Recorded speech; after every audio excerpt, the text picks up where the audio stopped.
I'm so thankful to the Lord for giving me this opportunity to share God's word with you all. मैं सबसे पहले परमेश्वर का धन्यवादी हूँ। उन्होंने एक ऐसा मौका दिया है कि आप लोगों के साथ परमेश्वर का वचन को मैं साझा करूं। We are studying the subject of the church. और हम लोग जो कलीसिया के विषय में अध्ययन करते हुए आ रहे हैं। Last week we have studied about the church, the house of God. पिछले सप्ताह हम लोगों ने कलीसिया के विषय में अध्ययन किया, जो कलीसिया की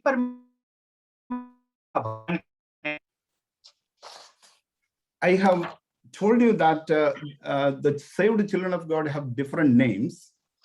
और मैंने जैसे कि आप लोगों को कहा था कि उद्धार पाए हुए लोगों का विभिन्न अनेक नाम उनको दिया गया है। They are called believers.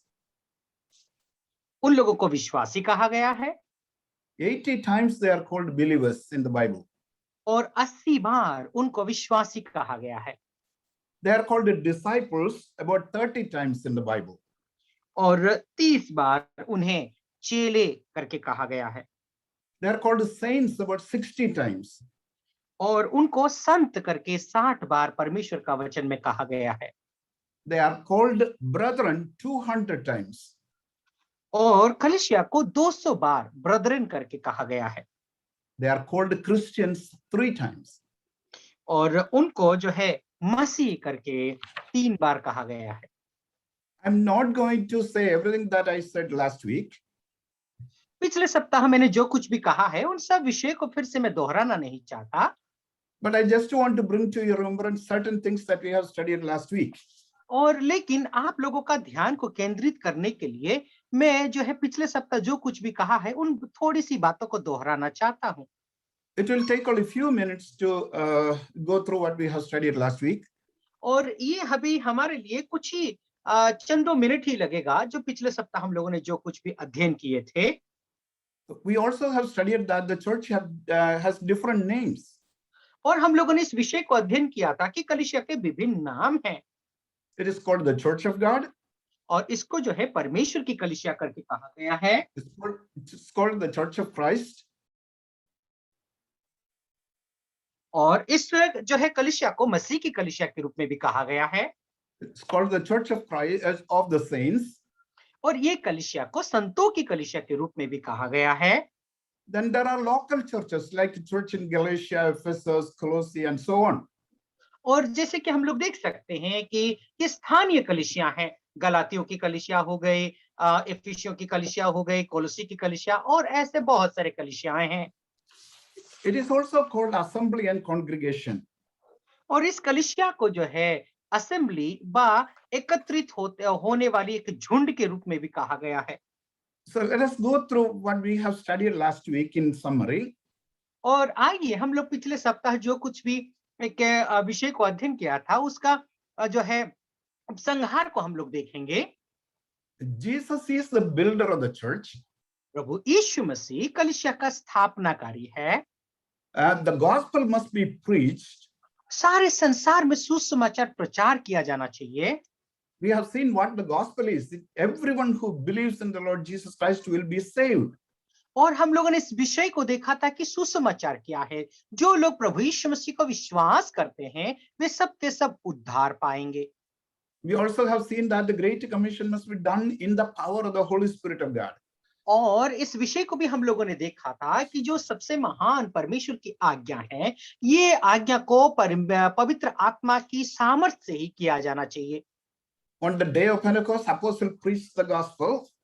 और पेंतिकोस्त का दिनों में प्रेरित पतरस जो है सुसमाचार को प्रचार किया था। When they heard the gospel, they were pricked in their hearts. जब उन्होंने सुसमाचार को उन्होंने सुना उनका दिल छिद गया था। They repented about their sins and they believed in the Lord Jesus Christ. वे लोग अपने अपने पापों से पश्चाताप करके प्रभु यीशु मसीह में उन्होंने विश्वास किया था। They were saved by the grace of God. और वे लोग परमेश्वर की अनुग्रह से ही उद्धार पाए थे। Through faith in the Lord Jesus Christ. और विश्वास प्रभु यीशु मसीह करने के जरिए उन्होंने उद्धार पाया था। The first thing that happened after their salvation was they got baptized. और जैसे ही उन्होंने उद्धार पाए हैं, सबसे पहला काम उनका हुआ था कि वे लोग बपतिस्मा लिए थे। In Acts chapter 2, verse 42, we see that they continued in the apostles' doctrine. और प्रेरितों के काम उसका दूसरा अध्याय और 42वां पद में देखते हैं कि वे लोग प्रेरितों के उन शिक्षाओं से वे लोग जुड़ करके आगे बढ़ते गए। They didn't have the New Testament at that time. और उस समय उनके पास नया नियम नहीं थी। The apostles heard it directly from the Lord. प्रेरितों ने परमेश्वर की ओर से सीधी तरीके से परमेश्वर का वचन को उन्होंने पाया। And when the apostles preached, the believers listened very carefully to them and they continued in the apostles' doctrine. और क्या हुआ था न, जैसे ही प्रेरितों ने विश्वासियों के बीच में परमेश्वर का संदेश को प्रचार किया, तो विश्वासी लोग बहुत ध्यान पूर्वक उन वचनों को सुन करके उन सिद्धांतों के अनुसार अपना जीवन को व्यतीत किया था। Not only that, they continued in fellowship with each other. और उतना ही नहीं, बल्कि वे लोग संगति रखने व संगति रखते रहे थे। The believers who were saved and baptized, they broke bread together. और जो लोग उद्धार पाए थे, बपतिस्मा लिया था, उन्होंने रोटी भी तोड़ने लगे थे। And also they prayed it together. और उतना ही नहीं, वे लोग सब मिल करके प्रार्थना भी कर रहे थे। So in verse 42 of the book of Acts chapter 2, we read at least 4 things in that one verse. और जो है प्रेरितों के काम उसका दूसरा अध्याय 42वां पद में हम लोग मुख्यतः 4 ऐसे विषय को देख सकते हैं। Continued in the apostles' doctrine. और वे लोग जो है प्रेरितों के सिद्धांतों में वे लोग चलते गए, मान करके चलते गए। Fellowship. और उन्होंने संगति रखा। Breaking of bread. उन्होंने रोटी तोड़ा। And prayer. और उन्होंने प्रार्थना भी किया। We can have a class for each of those items. और इन सभी विषय को हम लोग जो है एक सत्र भी रख सकते हैं, अध्ययन के क्लास भी रख सकते हैं। We don't have time to go to the detail, but we are going to study about the first point, that is they continued in the apostles' doctrine.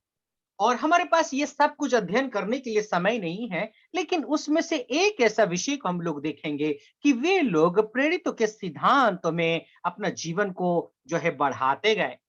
The first church didn't have the New Testament. और जो है पहला जो शताब्दी की जो कलीसिया थी, उस समय उनके पास नया नियम नहीं थी। But we have the New Testament. लेकिन हमारे पास वो नया नियम है। So in order to continue in the apostles' doctrine, we need to study the word of God. और जो है प्रेरितों के उन सिद्धांतों के अनुसार यदि हमें चलना है, तो नया नियम का जो परमेश्वर का वचन है, उसको हमें अध्ययन करने की आवश्यकता है। That is what we are going to do today. और वही काम आज हम लोग करने वाले हैं। We have also seen the growth of the church last week.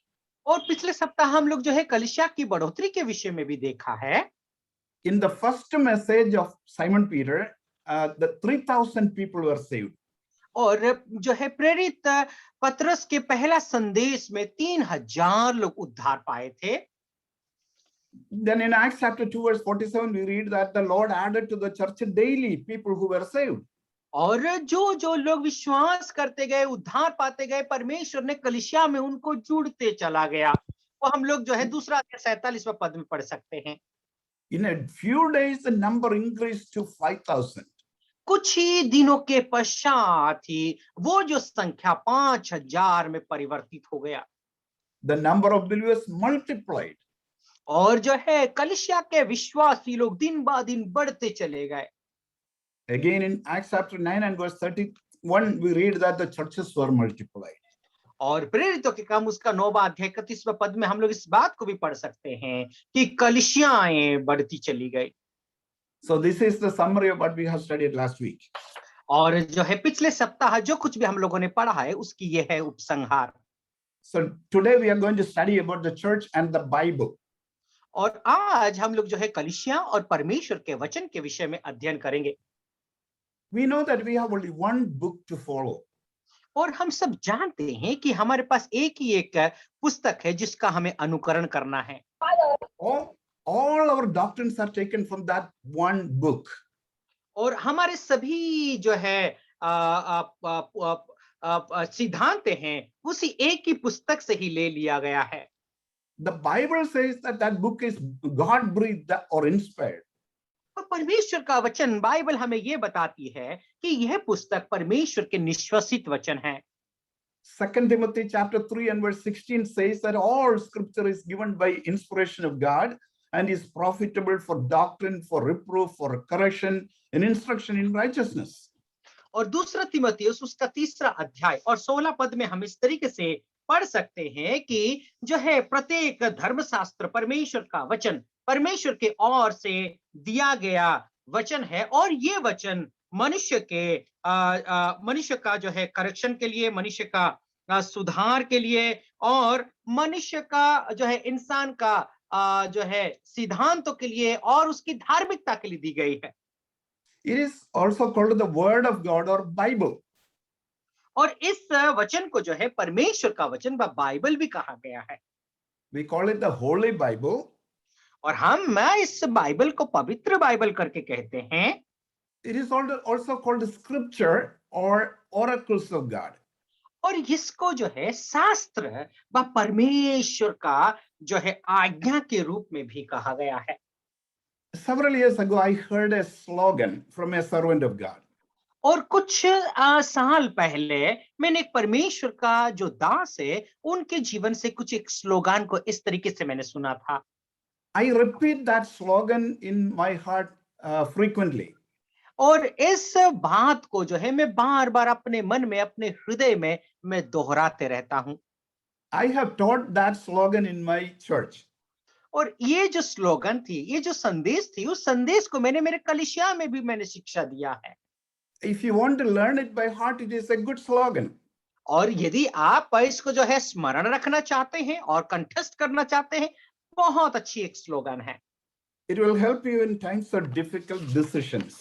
और जो है ये स्लोगन यदि आप इसको स्मरण करेंगे तो कठिन जो परिस्थितियों के वक्त में भी आपको बहुत मददगार होगा। Okay, this is the slogan. और यही वो स्लोगन है, मैं बताना चाहता हूं। If God's word says it, यदि परमेश्वर का वचन कहता है, I believe it, मैं विश्वास करता हूं, and that settles it. और वो हर बात को समाधान करता है। I will say that again. If God's word says it, मैं एक और बार दोहराना चाहता हूं, यदि परमेश्वर का वचन कहता है, I believe it, मैं विश्वास करता हूं, that settles it. और वही सब कुछ ही सब बातों को समाधान करता है। So let us continue about the importance of God's word in connection with our subject today. और आज जो है परमेश्वर का वचन जो हमें कौन सी बातों को शिक्षा देने वाला है, आज की जो हमारा विषय से हम समझने का प्रयास करेंगे। Whenever I teach or preach from God's word, जब कभी भी मैंने परमेश्वर का वचन को शिक्षा देता हूं, बा प्रचार करता हूं, I'm little afraid मैं थोड़ा सा डर जाता हूं, because I'm handling God's word. क्योंकि मैं परमेश्वर का वचन को जो है हैंडल करके प्रचार कर रहा हूं। We need to treat the word of God with so much reverence and respect. जब परमेश्वर का वचन को हम शिक्षा देते हैं या फिर प्रचार करते हैं तो हमें बड़े आदर और सम्मान के साथ ही इसको हैंडल करने की आवश्यकता है। Why is the Bible so important when we study about the church? और परमेश्वर का वचन क्यों इतना महत्वपूर्ण है जब हम कलीसिया के विषय में अध्ययन करते हैं? We have no man-made instructions to follow. हमको जो है कोई मनुष्य के द्वारा दी गई ऐसे कोई आज्ञाएं बस सिद्धांत ही नहीं है, उसको हमें अनुकरण करना है। You and I know that man-made books are not inspired. और हम सब के सब लोग जानते हैं कि मनुष्य के द्वारा लिखी हुई पुस्तकें ये परमेश्वर की ओर से दिया गया नहीं है। There is nothing wrong with Bible dictionaries or commentaries. और परमेश्वर की वचन की जो व्याख्याएं हैं या फिर शब्दकोश है, वो सब कुछ में कोई गलती नहीं है।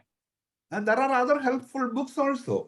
और बहुत सारे ऐसे हमें मदद करने वाली बहुत सारे पुस्तकें भी हैं। But God's word cannot be replaced with any of these books.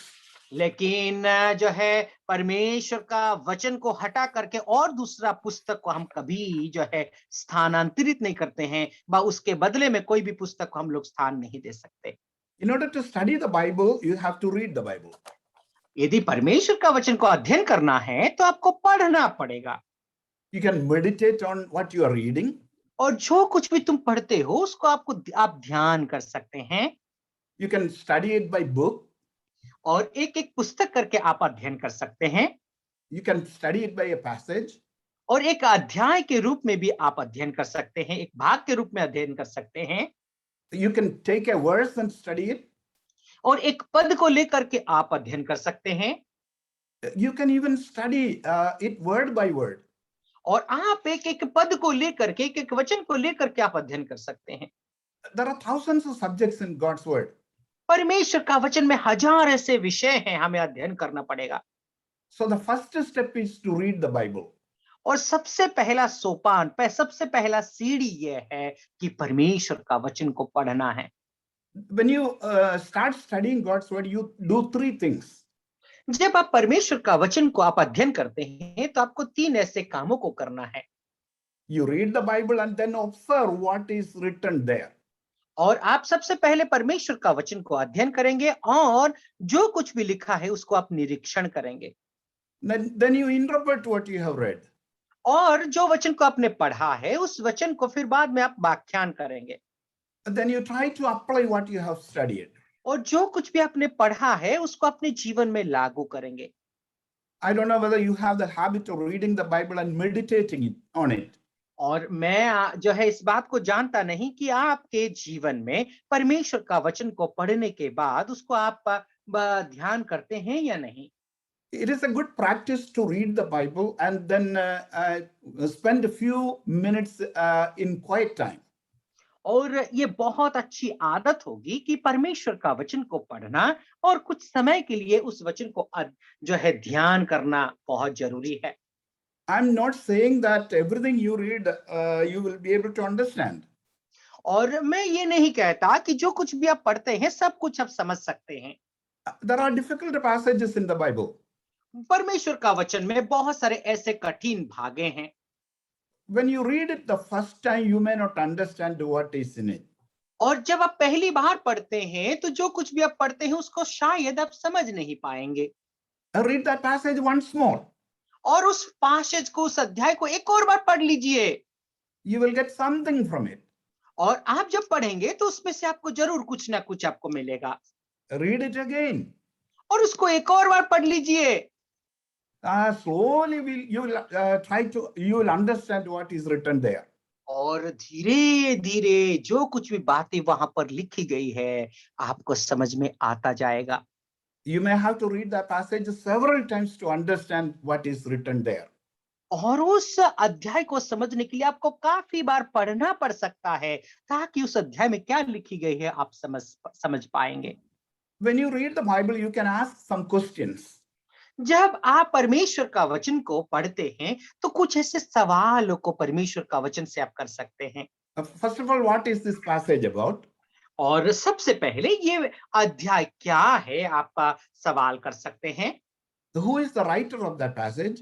और इस अध्याय का जो है लेखक कौन है, इस सवाल को भी आप कर सकते हैं। When is it written?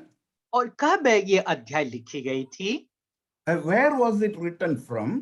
और कहां से इस जो है अध्याय को लिखा गया था? What is the meaning of that passage? और इस अध्याय का अर्थ क्या है? There are other questions that you can ask too. और बहुत सारे ऐसे सवाल हैं, उन सवालों को भी आप कर सकते हैं। The final question that you need to ask is what is the relevance of that passage to my life? और सबसे पहला और मुख्य सवाल आप कर सकते हैं, ये अध्याय मेरे जीवन के लिए कैसे लाभकारी है, कि मेरे जीवन के लिए कैसा महत्वपूर्ण है। We know that the word of God is so precious. और हम सबके सब जानते हैं कि परमेश्वर का वचन अति बहुमूल्य है। Everything pertaining to life and godliness is in the Bible. और जीवन के लिए और हमारी धार्मिकता और हमारी जो पवित्रता के लिए जो कुछ भी आवश्यकता है, The Bible परमेश्वर का वचन में contains the शिक्षा mind दिया of गया है। God. The Bible contains the mind of God. परमेश्वर का वचन में परमेश्वर का मन यहाँ पर भरा हुआ है, परमेश्वर की जो है बुद्धि यहाँ पर प्रकाशित किया गया है। It talks about the state of man. और ये जो वचन में पर मनुष्य की अवस्था क्या है उसके विषय में चर्चा किया गया है। It talks about the salvation of man. और यहाँ पर मनुष्य का उद्धार कैसे हो सकता है इसके विषय में भी यहाँ पर देख सकते हैं। It talks about the judgment for the sinners. और ये जो वचन है जो पापियों का कैसा न्याय होगा उसके विषय में बताया गया है। Not only that, it is talking about the blessedness of the believers. और उतना ही नहीं बल्कि विश्वासियों का आशीष, विश्वासियों का धन्य जीवन कैसे हो सकता है उस बात को भी यहाँ पर चर्चा की गई है। Its grand subject is Jesus Christ. और यहाँ का मुख्य जो विषय वस्तु प्रभु यीशु मसीह है। The glory of God is its end. और हम लोग क्या देख सकते हैं कि परमेश्वर की महिमा ही यहाँ की समाप्ति है। In Hebrews chapter 4 and verse 12, we read it like this. और इब्रानियों उसका 4 अध्याय और 12 पद में हम इस तरीके से पढ़ सकते हैं। For the word of God is alive and active. परमेश्वर का वचन जो है जीवित है और दोधारी है। Sharper than any double-edged sword. और ये जो है दोधारी तलवार से भी अति प्रबल है। It penetrates even to the dividing of soul and spirit, joints and marrow. It judges the thoughts and attitudes of the heart. और हरेक दोधारी तलवार से भी बहुत चौखा है और जीव और आत्मा और गांठ गुद्दे गुद्दे को अलग करके वार पार छेदता है। I'm going to ask this question. Do you have the habit of reading the Bible? मैं एक सवाल आपसे करना चाहता हूं, क्या परमेश्वर का वचन को पढ़ने के लिए आपके जीवन में क्या आपने आदत बनाया है क्या? It is such a blessing to read God's word every day. ओ, ये जो परमेश्वर का वचन को पढ़ना कितना धन्यवाद है। God speaks to us through his word. परमेश्वर अपने वचन के जरिए ही आपसे और मुझसे बातें करता है।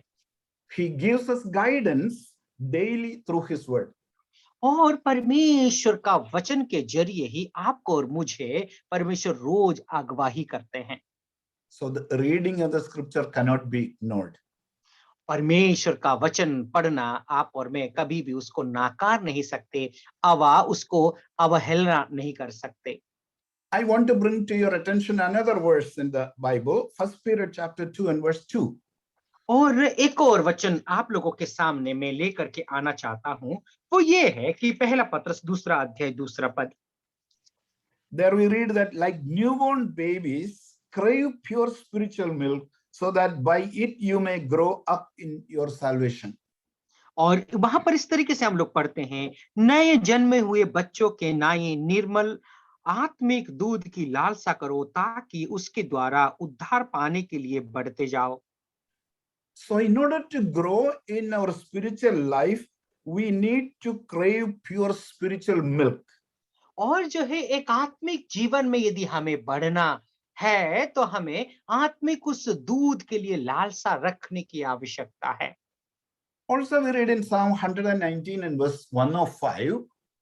और हम लोग भजन संगीता 119 का 105 में इस तरीके से हम लोग पढ़ते हैं।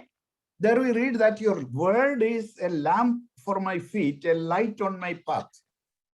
और वहां पर हम लोग जो है इस तरीके से पढ़ते हैं, तेरा वचन मेरे पांव के लिए दीपक है और मेरे मार्ग के लिए उजियाला है। Another important verse is in 2 Peter chapter 1 and verse 21. और हम लोग एक और बहुत महत्वपूर्ण पद को वचन को हम लोग देख सकते हैं, वो 2 पत्रस पहला अध्याय और 21वां आयत।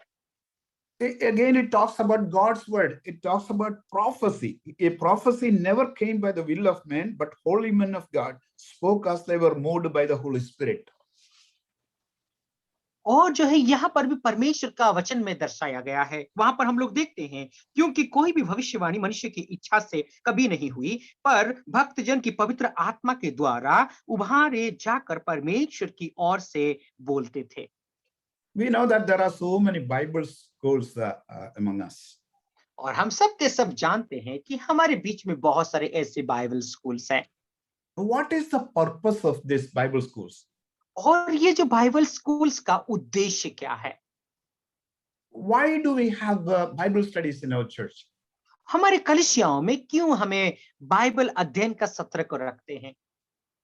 Bible is so important that it must be taught to the believers. और बाइबल एक बहुत महत्वपूर्ण विषय है। हर एक विश्वासियों को शिक्षा देने की आवश्यकता है। This is how it works. और इस तरीके से ये कार्य करता है। I told you that we can study the Bible ourselves. और मैंने आप लोगों को कहा था कि परमेश्वर का वचन हम अपने आप अध्ययन कर सकते हैं। Everybody cannot go to the Bible school. और हर कोई बाइबल स्कूल्स में नहीं जा सकते। But all believers must attend church. लेकिन हर एक विश्वासियों को कलीसिया का मीटिंग्स को अटेंड करना, वहां पर उपस्थित होना जरूरी है।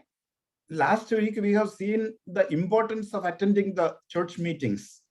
और पिछले सप्ताह हम लोग जो है कलीसिया का जो मीटिंग्स वगैरह जो सभाएं होती है वहां उपस्थित होना कितना महत्वपूर्ण है देखे थे। We read from the book of Hebrews that we must not neglect assembling. और जैसे कि इब्रानियों का पत्र से हम लोगों ने देखा था कि हम जब संगति रखते हैं, एकत्रित होते हैं, उस विषय को हमें वे कभी भी जो है इग्नोर नहीं करना है, हमें उसको कभी भी जो है नहीं छोड़ना है। In a church, a servant of God will teach the word. और कलीसिया में परमेश्वर का दास परमेश्वर का वचन को शिक्षा देता है। There are people who are capable of taking the Bible study. और कलीसिया में बहुत सारे ऐसे लोग होते हैं, वे परमेश्वर का वचन को शिक्षा देने का जो है इस भार को वे लोग ले सकते हैं। God has given them the spiritual gift to teach and preach. और परमेश्वर ने उनको आत्मिक वरदान प्रचार करने के लिए और शिक्षा देने के लिए दिया है। So the Bible teacher will teach the Bible. परमेश्वर का वचन को शिक्षा देने वाला शिक्षक परमेश्वर का वचन को शिक्षा देगा। So what are we studying in the church? और हम कलीसिया में क्या अध्ययन करते हैं? We study about God. हम लोग परमेश्वर के विषय में अध्ययन करते हैं। We study that God is almighty. हम पढ़ते हैं कि परमेश्वर सर्वशक्तिमान है। Our God is a holy God. और हमारा परमेश्वर पवित्र परमेश्वर है। Our God knows everything, for He is omniscient. और वो परमेश्वर सब कुछ जानता है, वो सर्वज्ञानी है। So we can study about each of these in different classes. और ये सब विषय को आप जो है एक एक क्लास करके आप इस विषय को अध्ययन कर सकते हैं। So we study about God. और हम परमेश्वर के विषय में अध्ययन कर सकते हैं। We study about Christ Jesus. और हम जो है प्रभु यीशु मसीह के विषय में अध्ययन कर सकते हैं। We study about the Holy Spirit. और हम पवित्र आत्मा के विषय में अध्ययन कर सकते हैं। We also study about the sinfulness of man. और हम जो है मनुष्य के पाप के विषय में भी अध्ययन कर सकते हैं। It is from God's word that we understand that God has prepared salvation for sinful man. और ये परमेश्वर का वचन से ही हम समझ सकते हैं कि परमेश्वर ने ऐसे पापियों के लिए एक उद्धार की मार्ग को तैयार किया है। It is from the Bible that we study about the gospel and also about the kingdom of God. और ये परमेश्वर का वचन से ही हम जो है सुसमाचार और परमेश्वर के राज्य के विषय में हम अध्ययन कर सकते हैं। We study about how to behave in the church of God. और हम जो है कलीसिया में कैसा हमारा जो है आत्मिक व्यवहार होना चाहिए उसके विषय में भी हम अध्ययन कर सकते हैं। We study about the blessedness of the believers. और कलीसिया के विश्वासी के विषय में जो है एक आशीषमय जीवन, एक धन्यमय जीवन कैसे हो सकता है, उसके विषय में भी हम परमेश्वर का वचन में अध्ययन कर सकते हैं। Then there are great subjects like family. और जो है ऐसे महान जो है विषय हैं जैसे कि परिवार, about marriage. और वहां पर हम शादी और विवाह के विषय में देख सकते हैं। About the relationships. और हमारी जो है सहभागिता, संपर्क और जो है हमारी जो है संपर्क एक दूसरे के साथ नाता रिश्ता कैसा हो सकता है उसके विषय में भी हम अध्ययन कर सकते हैं। There are instructions for everybody. और जो है हर एक व्यक्ति के लिए यहाँ पर आज्ञाएं शिक्षाएं दी गई है। There are instructions for the church leaders. और कलीसिया के जो है अगुवे लोग हैं उन लोगों के लिए भी यहाँ पर जो है बहुत सारे ऐसे शिक्षाएं दी गई है। There are instructions for fathers. और जो है पिता हैं उन पिताओं के लिए भी यहाँ पर शिक्षाएं हैं। There are instructions for parents. और माता पिता के लिए भी यहाँ पर शिक्षा दी गई है। There are instructions for sisters. और जो है विश्वासी बहन लोगों के लिए भी यहाँ पर जो है आज्ञाएं व शिक्षाएं दी गई है। There are instructions for brothers. और भाइयों के लिए भी यहाँ पर शिक्षाएं दी गई है। There are instructions for young people. और जवानों के लिए भी यहाँ पर शिक्षाएं दी गई है। There are instructions for little children. और छोटे छोटे बच्चों के लिए भी यहाँ पर आज्ञा और शिक्षाएं दी गई है। We also study about the judgment of unbelievers in the word of God. और परमेश्वर का वचन में अविश्वासियों का न्याय कैसा होगा उसके विषय में भी हम अध्ययन कर सकते हैं। We study about the future of the church from God's word. और परमेश्वर का वचन से आप और मैं कलीसिया के भविष्य के विषय में भी अध्ययन कर सकते हैं। We are not just living for the now. और अभी वर्तमान के लिए हमारा जीवन को हम व्यतीत नहीं करते। We have a future. हमारा एक भविष्य है। Where are we going to spend our eternity? हमारी अनंतता का जीवन हम कहाँ व्यतीत करने वाले हैं? We know that one day we will die. और हम सब के सब जानते हैं कि एक दिन हमें मरना है। God's word says that it is appointed unto man once to die and then the judgment. और परमेश्वर का वचन हमें ये कहता है कि मनुष्य का एक बार मौत है और उसके बाद न्याय होना आवश्यक है। So Bible gives us the instruction that when we are alive, we must make that decision where to go. और परमेश्वर का वचन हमें ये शिक्षा देता है कि जीवित रहते हुए ही हमें कहाँ जाना है उसका निर्णय तय करने की आवश्यकता है। We also study about the coming of the Lord from the Bible. और परमेश्वर का वचन से हम देखते हैं कि परमेश्वर की आगमन प्रभु की आगमन कब होगी उसके विषय में पढ़ सकते हैं। We also study about the millennial reign of Christ on earth. और प्रभु यीशु मसीह के संसार में जो 1000 वर्ष का जो शासन कैसा होगा उसके विषय में अध्ययन करते हैं। Believers will be spending their eternity with God. और विश्वासी लोग अपना अनंतता का समय परमेश्वर के साथ बिताने वाले हैं। So from the fall of man in the book of Genesis, और उत्पत्ति का पुस्तक में मनुष्य का पाप में गिरने से लेकर and our eternity with the Lord Jesus Christ is mentioned in the word of God, in the book of Revelation. और प्रकाशित वाक्य में हमारी जो समय है अनंतता का समय प्रभु यीशु मसीह के साथ में बिताने के विषय में लिखा गया है। So as I said before, there are thousands of subjects to study in the Bible. और जैसे कि मैंने कहा हजार ऐसे विषय हैं परमेश्वर का वचन में दिया गया है जिस विषय की आप और मैं पढ़ सकते हैं। It is good to listen to the servants of God preaching from the Bible. और ये बहुत मनोहर और अच्छी बात है कि परमेश्वर के जो दास लोग हैं प्रभु का वचन से वे लोग प्रचार करने का सुनना मधुर बात है।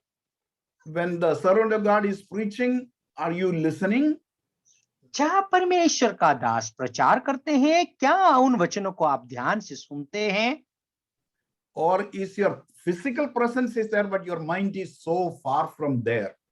और जो है आपका शारीरिक उपस्थिति तो है लेकिन आपका मन उन वचनों से दूर है क्या? Satan can distract us when we listen to God's word. जब हम परमेश्वर का वचन को सुनते हैं तब शैतान हमें भ्रमित कर सकता है। आपका और हमारा मन को जो है भ्रम से भटका सकता है। He doesn't want us to listen to God's word. वो हमें कभी जो है ये नहीं चाहेगा कि हम परमेश्वर का वचन को सुने। Satan doesn't want us to hear the gospel. और शैतान हमें कभी भी नहीं चाहेगा कि हम उस सुसमाचार को सुने। Satan doesn't want us to listen to a gospel message and be saved. और शैतान कभी भी नहीं चाहेगा कि उस सुसमाचार का संदेश को सुने और हम जो है उद्धार पाएं। So when we sit in the presence of God, sit with a prayerful heart. जब परमेश्वर का वचन के सामने आप और मैं बैठते हैं प्रार्थना पूर्वक बैठने की आवश्यकता है। God's word also says that be ye doers of the word and not just hearers only. और परमेश्वर का वचन हमें ये भी कहता है कि जो है सुनने वाले ही नहीं बल्कि परमेश्वर का वचन को करने वाले बने। If we don't practice what we are hearing, then we are deceiving ourselves. और यदि हम जो कुछ भी सुनते हैं उन वचनों को सुन करके यदि उसका अनुसार हम कार्य नहीं करते तो अपने आप को ही हम धोखा देते हैं। Yeah, book of James chapter 1 and verse 22 says that, but be ye doers of the word and not hearers only, deceiving your own selves. और हम जो है याकूब का पत्री उसका पहला अध्याय और 22वां पद में हम लोग इस तरीके से हम लोग जो है पढ़ सकते हैं, वो ये है, परंतु वचन पर चलने वाले बनो और केवल सुनने वाले नहीं जो अपने आप को धोखा देते हैं। I want to bring to your attention about a group of believers in Berea. और बेरिया के विश्वासियों के विषय में आप लोगों का ध्यान को मैं केंद्रित करना चाहता हूं। It is in Acts chapter 17 and verse 11. और इस विषय को हम जो है प्रेरितों के काम उसका 17 अध्याय 11 पद में पढ़ सकते हैं। We read that these were more noble than those in Thessalonica. In और that, ये yes uncle, go on. Go ahead. You go on please. They were more noble than those in Thessalonica in that they received the word with all readiness of mind and searched the scriptures daily whether those things were so. और ये लोग तो थिस्सलुनीके यहूदियों से भले थे और उन्होंने बड़ी लालसा से परमेश्वर का वचन को ग्रहण किया और प्रतिदिन पवित्र शास्त्र में से ढूंढते रहे कि वे बातें यह बातें यूं हैं कि नहीं। बस यहाँ से ठीक कर ले, मैं help. Let me ask you a question. मैं आप लोगों से एक सवाल पूछना चाहता हूं। When you listen to somebody preaching from God's word, जब एक व्यक्ति परमेश्वर का वचन को प्रचार करता है और जब आप सुनते हैं तो do you think about it and try to find out whether what he preached is right? और क्या आप इसके विषय में सोचते हैं, चिंता करते हैं, या फिर इसने जो प्रचार किया ये सही है कि नहीं? परमेश्वर का वचन से क्या आप अनुसंधान करते हैं क्या? Preachers can preach anything. प्रचारक लोग कुछ भी बोलो प्रचार कर सकते हैं। He can share his opinion. और वो अपना मत को वो परमेश्वर का वचन से दे सकता है। He can share what he believes. और वो जो विश्वास करता है उस विषय को भी आप लोगों के साथ साझा कर सकता है। But the script, the message that he preaches, he said according to the scripture. जो वचन को वो प्रचार करता है क्या परमेश्वर का वचन से उसका प्रचार तालमेल खाता है कि नहीं? Is it in the Bible? क्या ये जो प्रचार करता है ये परमेश्वर का वचन में है या नहीं? So I want you not only to listen to a message, but also try to find out whether that is correct. मैं चाहता हूं कि परमेश्वर का वचन को केवल सुने ही नहीं, लेकिन जो वो प्रचार करता है वो सही है या नहीं, हमें उसका तलाशना जरूरी है, उसका जो है ढूंढने की आवश्यकता है। So I'm bringing your attention again to the slogan that we listened a few minutes ago. और जो स्लोगन कुछ समय पहले आप और मैंने सुना है उस विषय को मैं फिर से आप लोगों के सामने लाना चाहता हूं। So the slogan is this. और वो स्लोगन ये है, if the Bible says it, यदि परमेश्वर का वचन कहता है, I believe it, और मैं विश्वास करता हूं, that settles it. और वो सब बातों को समाधान करेगा। That is enough for me because the Bible says it very clearly. और वो मेरे लिए काफी है क्योंकि परमेश्वर का वचन कहता है। Now let us change that slogan a little bit. और वो स्लोगन को थोड़ा सा परिवर्तन करेंगे। This is how I am going to change it. और उस तरीके से मैं इसको परिवर्तित करने वाला हूं। If the Bible doesn't say it, यदि परमेश्वर का वचन कुछ ऐसा नहीं कहता है, I don't believe it, और वो मैं इस बात को विश्वास नहीं करता, and that settles it. और वो सब बातों को समाधान करेगा। So everything that we believe must be from God's word. जो कुछ भी हम विश्वास करते हैं वो सब कुछ परमेश्वर का वचन से ही होना है। We are the children of God. हम सब के सब परमेश्वर के बच्चे हैं। We are saved by the grace of God. और हम सब के सब जो है परमेश्वर का वचन से ही उद्धार पाए हैं। We put our faith in the Lord Jesus Christ. हम जो है प्रभु यीशु मसीह में ही हमारा विश्वास को जो है हम विश्वास करते हैं। God has brought us into the fellowship of God's people. और जो है परमेश्वर के लोगों के साथ परमेश्वर ने हमें संगति कराने के लिए ही लाया है। We pray together. हम सब के सब एक साथ मिल करके प्रार्थना करते हैं We enjoy our fellowship with each other. और हम सब के सब एक दूसरे के साथ सहभागिता रख करके उसमें हम आनंद उठाते हैं We break bread together. और हम सब के सब मिल करके रोटी तोड़ते हैं। We don't want anybody to be lost. और हम ये नहीं चाहते कि कोई भी जो है वो लोग पापों में खो बैठें। It is God's desire that everyone should believe and be saved. और ये परमेश्वर की इच्छा है कि सबके सब लोग विश्वास करके उद्धार पाएं। So I'm sure that now you know that the church and God's word are so connected. और अभी आप लोग इस बात को समझ गए होंगे कि कलीसिया और परमेश्वर का वचन में कितना उसकी नाता और रिश्ता है। If you don't listen to God's word, we will end up in big trouble. और यदि परमेश्वर का वचन को आप ध्यान नहीं देंगे, नहीं सुनेंगे, तो बहुत बड़ी समस्या में आप गिर पड़ेंगे। When it comes to making decisions, it will be very difficult for us to make a decision. और कभी ऐसे एक निर्णय लेने का वक्त आता है, यदि परमेश्वर का वचन को ध्यान नहीं देंगे तो निर्णय लेना हमारे लिए बहुत कठिन का विषय बन जाएगा। We need guidance as to how to handle a certain situation.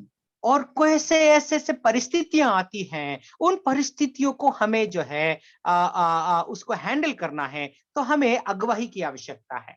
God's word will give us the needed guidance. और परमेश्वर का वचन ही वो हमें किस तरीके से आगे बढ़ना है उसके लिए हमें प्रतीत करेगा, अगुवाई करेगा। When you read the Bible, जब आप परमेश्वर का वचन को पढ़ते हैं, there are certain things you need to remember. और कुछ ऐसे विषय है आपको ध्यान देने की आवश्यकता है। Don't read it very fast. आपको बहुत तेजी से व जल्दी से पढ़ने की आवश्यकता नहीं है। There is no point in finishing a chapter very quickly. और बहुत जल्दी एक अध्याय को पढ़ करके खत्म करना, उसका कोई अंतिम निर्णय और निष्कर्ष नहीं होती है। We are not reading it for the sake of reading it. और जो है परमेश्वर का वचन पढ़ना है इसीलिए हमें पढ़ना है, ऐसा नहीं है। Read it slowly. और परमेश्वर का वचन को बहुत ध्यान पूर्वक धीरे से पढ़िए। Read it very carefully. बहुत यत्न करके परमेश्वर का वचन को पढ़िए। Also read it very prayerfully. और प्रार्थना पूर्वक परमेश्वर का वचन को अध्ययन करिए। When you meditate on that passage, जब आप परमेश्वर का वचन को ध्यान करेंगे, God will speak to you through His word. परमेश्वर आपको अपने वचन के जरिए बातें करेंगे। God will speak to you. परमेश्वर आपको बातें करेंगे। God will instruct you. परमेश्वर आपको शिक्षा देंगे। God will give you the guidance. परमेश्वर आपको अगुवाई कराएंगे, अगुवाई करेंगे। In Hosea chapter 4 and verse 6, we read that my people perish for lack of knowledge. और होसिया का पुस्तक हम लोग जो है 4वां अध्याय और 6वां पद में हम इस तरीके से पढ़ते हैं, ज्ञान के अभाव के कारण मेरे लोग नष्ट होते जाते हैं। Where do we get that knowledge? और वो ज्ञान हमें कहां से प्राप्त होगी? We get that knowledge from God's word. परमेश्वर का वचन से ही हमें वो ज्ञान प्राप्त होगी। Now I'm going to bring to your attention what happens if you don't listen to God's word. और मैं अभी आप लोगों के सामने इस विषय को लाना चाहता हूं कि परमेश्वर का वचन को यदि आप और मैं सुनेंगे नहीं तो हमारे जीवन में क्या परेशानी आएगी। There are dangers of neglecting the word of God. और परमेश्वर का वचन को यदि आप और मैं इनकार करेंगे तो हमारे जीवन में बहुत सारे ऐसे समस्याएं आएंगे। Paul the apostle is giving instruction to the elders of the church in Ephesus. और एफिसियों का कलीसिया के जो अगुवे हैं, प्राचीन हैं, उन लोगों को प्रेरित पौलुस इस तरीके से शिक्षा देते हैं। Read Acts chapter 20 verses 28 and 29. We have those verses. और हमारे पास ये जो वचन है प्रेरितों के काम, उसका 20वां अध्याय 28 और 29वां पद को आप पढ़ लीजिएगा। Take heed therefore unto yourselves. और यहाँ पर हम लोग इस तरीके से पढ़ते हैं, इसीलिए अपनी पूरे झुंड की चौकसी करो। This is instruction for the leaders of the church. और ये जो शिक्षा है कलीसिया के अगुवे लोगों के लिए दी गई है। You take heed therefore unto yourself and to all the flock. और तुम अपने आप को जो है उसका चौकसी करो और उसके साथ साथ सारी जो झुंड है उनकी भी चौकसी करो। Over which the Holy Spirit hath made you overseers to feed the church of God, which he hath purchased with his own blood. और पवित्र आत्मा में तुम्हें अध्यक्ष ठहराया है कि तुम परमेश्वर की कलीसिया की रखवाली करो, जिससे उसने अपने लहू से मोल लिया है। For I know this, that after my departing shall grievous wolves enter in among you, not sparing the flock. मैं जानता हूं कि मेरे जाने के बाद फाड़ खाने वाले भेड़िए तुम में आएंगे और झुंड को ना छोड़ेंगे। So Paul the Apostle is giving a warning to the elders. सो प्रेरित पौलुस जो है उस प्राचीनों को कुछ ऐसे चेतावनी देते हैं, चिताते हैं। Take care of your flock. और अपने अपने झुंड की चौकसी करो। You are their overseers. आप सब के सब जो है रखवाले हैं। You need to feed the church of God. और कलीसिया के जो है परमेश्वर की उस कलीसिया को आपको जो है उनको भोजन खिलाने की आवश्यकता है। How important is it? और ये कितना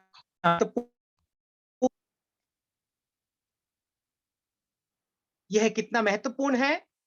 The church is purchased with his own blood. और परमेश्वर की कलीसिया जो है अपना स्वयं परमेश्वर की लहू से मोल लिए है। I want to tell you how these false doctrines entered into the church. मैं आप लोगों को बताना चाहता हूं कि झूठी शिक्षाएं कलीसिया में कैसे प्रवेश करती है। After the beginning of the church, जैसे कलीसिया शुरू हुई, for about 150 years, everything went well. और करीबन 150 साल सब कुछ सही रीति से चलता गया। Slowly, false doctrines crept into the church. और धीरे धीरे झूठी शिक्षाएं कलीसिया में प्रवेश करते गई। God's word says it so clearly about the prohibition of other gods in the church. और परमेश्वर का वचन हमें साफ तरीके से बताता है, मना करता है कि दूसरे देवी देवता व दूसरे भगवानों का हमें पूजा नहीं करना है। When we talk about idols, you may be thinking about a statue and bowing before that statue. और जब आप मूर्ति के विषय में कहते हैं कि कोई ऐसी आपको मूर्ति दिखाई देती है और उसको जो है आप प्रणाम करके उसको आराधना करते हैं। It doesn't have to be a statue, an idol, but there are so many idols kept in the hearts of the believers. और ये जो है वास्तव में कोई मूर्ति होने की जरूरत नहीं, बल्कि बहुत सारे ऐसे मूर्तियां हैं, बहुत सारे विश्वासी के जीवन के अंदर रखा गया है। If you serve the one and only living God, you cannot keep an idol in your heart. और यदि सच्चे और जीवित परमेश्वर की आप यदि सेवा करते हैं तो अपने मन के अंदर कोई मूर्ति को आप बसा नहीं सकते। Let us look at some of the false doctrines that crept into the church. आइए हम लोग देखते हैं कुछ ऐसे झूठी शिक्षाएं जो कलीसिया में धीरे धीरे प्रवेश करता गया। In Acts chapter 2, we read that we have studied that after the believers were saved, they were baptized. और हम प्रेरितों के काम उसका दूसरा अध्याय में इस बात को देखे हैं कि विश्वास करने के बाद, उद्धार पाने के बाद विश्वासी लोग बपतिस्मा लिए थे। One thing that we understand from that chapter is that believers were baptized. और हम इस विषय को देखा था कि विश्वासी लोग बपतिस्मा लिया था। Unbelievers are not baptized. अविश्वासी लोगों को बपतिस्मा नहीं दिया गया था। Unsaved children are not baptized. और अविश्वासी बच्चे लोगों को बपतिस्मा नहीं दिया गया था। Where did this infant baptism come from? और ये जो है बच्चों की बपतिस्मा कहां से आया? Some of you may have seen infant baptism. और कुछ लोग आप लोगों में से देखा होगा कि बच्चों का बपतिस्मा कैसे होता है और कैसे लोग देते हैं। Is it taught in the Bible? क्या ये परमेश्वर का वचन में शिक्षा दिया गया है कि हमें बच्चों की बपतिस्मा देना है? If it is not in the Bible, why are we practicing it? और यदि परमेश्वर का वचन में ये दिया नहीं गया है तो हमें क्यों उसकी पालन करते हैं? Infant baptism is not taught in the Bible. और बच्चों की जो बपतिस्मा परमेश्वर का वचन में शिक्षा नहीं दिया गया है। It was introduced first in AD 225. और ये जो बच्चों की बपतिस्मा है 225 जो है ईसा बाद 225 जो है ईस्वी में इसको सिखाया गया था। The other day I had the opportunity to take a class for a few of our young people. और कुछ दिन पहले मुझे जो है जवानों के बीच में क्लास लेने की ऐसा एक मौका मिला था। 5 of them are going to be baptized this evening. और आज के संध्याकालीन समय में 5 ऐसे लोग हैं जो बपतिस्मा लेने वाले हैं। I told them that there is no infant baptism taught in the Bible, and also there is no adult baptism taught in the Bible. और मैंने इस बात को उन लोगों को कहा कि कोई बच्चों का बपतिस्मा परमेश्वर का वचन में शिक्षा नहीं दिया गया है, या फिर कोई जवानों का बपतिस्मा के विषय में भी परमेश्वर का वचन में शिक्षा नहीं दिया गया है। The Bible is teaching about believers' baptism. और परमेश्वर का वचन विश्वासियों का बपतिस्मा के विषय में शिक्षा देता है। It is so clearly mentioned in God's word, believe and be baptized. और ये परमेश्वर का वचन में बहुत साफ तरीके से दर्शाया गया है, विश्वास करो और बपतिस्मा लो।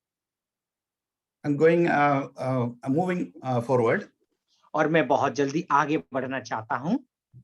Praying for the dead. और मरे हुए लोगों के लिए प्रार्थना करना। We cannot send a person to heaven after his death. एक व्यक्ति मरने के पश्चात उस व्यक्ति को हम स्वर्ग नहीं भेज सकते।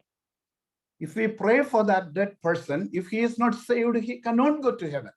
और यदि हम एक मरे हुए व्यक्ति के लिए प्रार्थना करेंगे, यदि वो उद्धार नहीं पाया है तो वो व्यक्ति स्वर्ग कभी नहीं जा सकता। When did this begin? और ये सब बातें कब शुरू हुआ? It started in AD 300. और जो है 300 ईस्वी में ये सब बातें शुरू हुई। Some people pray to the dead. और कुछ लोग जो है मरे हुए लोगों के लिए प्रार्थना करना शुरू कर दिया। Some people make the sign of the cross. और कुछ लोगों ने क्या किया ना, उससे क्रूस का निशानी को, क्रूस का चिन्ह को लेकर के घूमते गए। Some people kiss the foot of the so-called head of the church. और जो है कलीसिया के जो है मुखिया, उसकी सिर को वे लोग चुंबन करने लगे। Look at the way people are deviating from God's word. और आप देखिए परमेश्वर का वचन से कैसे वे लोग धीरे-धीरे भटकते जा रहे हैं। Then people started worshiping the mother of Jesus in AD 788. और जो है जो 788 ईस्वी में प्रभु यीशु मसीह की माता को भी वे लोग आराधना करने लगे। Nowhere in the Bible it says about worshiping the mother of Jesus. और परमेश्वर का वचन में कहीं पर भी प्रभु यीशु मसीह की माता को आराधना करें इसके विषय में कभी भी कहीं पर लिखा नहीं गया है। We are not told to worship the so-called saints also. और जो है संतों का भी आराधना करने के लिए हमें कहीं पर भी नहीं कहा गया है। Then the celibacy of the priests. और जो है संतों की जो है शादी नहीं होना, संत लोग शादी ब्याह नहीं करना, अकेला जीवन को व्यतीत करना, ये सब विषय में भी परमेश्वर का वचन में नहीं कहा गया है। Priests were prohibited to marry. और जो है जो याजक लोग जो है संत अपने आप को जो कहते हैं, उन लोगों को शादी करने से मना किया गया है। But the Bible says otherwise. लेकिन परमेश्वर का वचन ऐसा नहीं कहता। Simon Peter was married. और सीमोन पतरस शादी किया था। He had a mother-in-law. और उसके पास सासू माँ थी। We read in Luke's Gospel chapter 4 that Jesus went to the house of Peter's mother-in-law. और हम लोग जो है लूका रचित सुसमाचार उसका 4 अध्याय में हम लोग पढ़ सकते हैं कि प्रभु यीशु मसीह पतरस का सासू माँ के घर पे वो गए थे। Again in 1 Timothy chapter 3 and verse 2, it says that a bishop then must be blameless, the husband of one wife. और जो है एक बिशप को कैसा होना चाहिए वो हम लोग जो है पहला पतरस में देख सकते हैं। वो बिशप कैसा होना है ना, एक ही पत्नी का पति होने की जरूरत है। So the bishop or the elder can have a wife. और एक प्राचीन है वो शादी कर सकता है। I will go very quickly.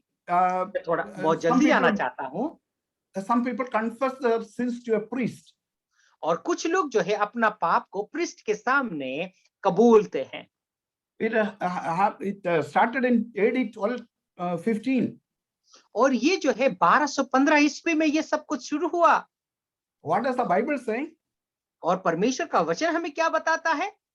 If we confess our sins, he is faithful and just to forgive us our sins and to cleanse us from all unrighteousness. परमेश्वर का वचन हमें कहता है यदि हमारा पापों को हम कबूलते हैं, मान लेते हैं, तो परमेश्वर प्रभु यीशु मसीह हमारे हर एक अधार्मिकता से, हर एक पापों से वो माफ करने के लिए विश्वास योग्य है। So only the Lord Jesus Christ can forgive sins. और केवल प्रभु यीशु मसीह हमारा पापों को क्षमा कर सकते हैं। So we break bread together. और हम सब के सब रोटी एक साथ तोड़ते हैं। In the Lord's Supper, some people teach that the bread becoming the body and the cup becoming the blood of the Lord Jesus. कुछ लोग ऐसा शिक्षा देते हैं कि प्रभु यीशु मसीह जो हम लोग रोटी तोड़ते हैं, रोटी ही प्रभु यीशु मसीह बन जाते हैं, और जो प्याला है, पात्र है, वो प्रभु यीशु मसीह का लहू बन जाता है। ऐसा शिक्षा देते हैं। This false doctrine came to the church in AD 1215. और ये जो झूठी शिक्षा 1215 ईस्वी में कलीसिया में प्रवेश किया था। God's word also says that let a man examine himself, and so let him eat of that bread and drink of that cup. और परमेश्वर का वचन हमें ये बताता है कि अपने आप को एक व्यक्ति जब प्रभु यीशु मसीह में जो रोटी और प्याला में शामिल होता है, तो अपने आप को परीक्षा कर ले, जांच ले, फिर बाद में उस रोटी से और प्याला से शामिल हो। But look at what some churches are doing. The cup denied it to laymen or ordinary people. और जो है कुछ कलीसिया कैसे करते हैं कि प्याला जो है एक साधारण मनुष्य विश्वासी को उसको नहीं देते हैं। And then the word of God tells us that justification is by grace and not by works. और जो है परमेश्वर का वचन ये भी कहता है कि हमारा जो धार्मिकता केवल हमारे कर्मों से नहीं बल्कि विश्वास से होता है। I will share one more thing and then close the study. और एक और विषय को आप लोगों के सामने रख करके मैं आज के अध्ययन को समाप्त करना चाहता हूँ। The Bible says that we are justified by faith. We have peace with God through our Lord Jesus Christ. परमेश्वर का वचन हमें यह दर्शाता है कि जो है हम विश्वास के जरिए ही धार्मिक गिने गए हैं और प्रभु यीशु मसीह में हमें शांति मिला है। Finally, we are not allowed to add anything or take away anything from God's word. आखिरी में हम लोग देखते हैं कि परमेश्वर का वचन को हम लोग कुछ भी उसमें मिला नहीं सकते, ना उससे हम लोग कुछ हटा सकते हैं। But this false doctrine of apocryphal books added to the Bible in AD 1545. और 1500 जो है 55 में ये जो है परमेश्वर के वचन के अलावा दूसरे पुस्तकों को धीरे धीरे जोड़ा गया। I don't have time to share more. If God willing, in another class, I will bring to your attention more false doctrines that crept into the church. और मेरे पास अभी समय नहीं है, लेकिन मैं जो है ये झूठे शिक्षा कैसे जो है कलीसिया में धीरे धीरे प्रवेश किया, इस विषय को हम लोग आने वाला समय में विस्तारित से अध्ययन करेंगे। Now you know the importance of studying God's word in connection with the church.